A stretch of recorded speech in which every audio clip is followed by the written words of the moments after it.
अस्सलाम वालेकुम सजणो, क्या हाल है? खैरियत है? उम्मीद करनू बिल्कुल तुसा ठीक हो सो। तो हुण ॾेदे पियो सो कि बिल्कुल एक नवा इलाका तक ॾिसदा पए। असां ही टाइम दाजल को ठीक 30 तो 40 किलोमीटर दूर भला 50 वाले पासे हैं। एक सजण के नाल हैं। आज जरूर थी गई जो असां चने के डड्डे वंज खाऊं। बैर कैफ असां रात उन्हें सजने को हासे तो हुण असां भला अपनी मर्जी से इवें निकल के कुछ हूँ फसल वाले पासे निकल आए हैं। बिल्कुल ही बने दे बिल्कुल ही पिछले पासों इतनी नाएं बहदी है।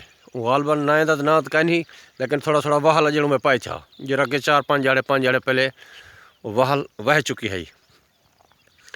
भला असा लगे हैं बिल्कुल ही चने वाले पासे डड्डे वाले पासे तो कोई दिखाई दूँ जो साढ़े इलाके दे इतों दे टिब्बी लुंडा वाले पासे है सजनों।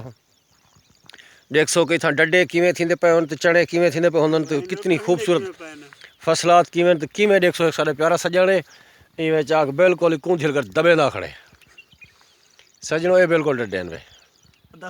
ये मेरे प्यारा भीरा जनाब नदीम खां उमरानी साहब, ये भी मेरे संगत को सलाम। नदीम खां उमरानी साहब ये भी हैं पे। तो उस जी लड़ी बूटा पट्टो सो है चंगा इन्हें थबा पट खिंसो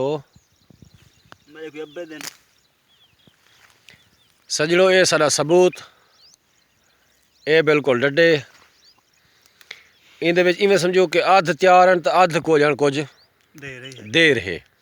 फिर कैफ खावन दे थे पैन सजने आख्या हज बली औसो सारे को चने खावे सो। रात उन्हें एक अपने अंदाज दी एक भी मुहब्बत है, लेकिन इतना अज साकू कुछ बिया अंदाज दी साकू डड्डे मिल गए।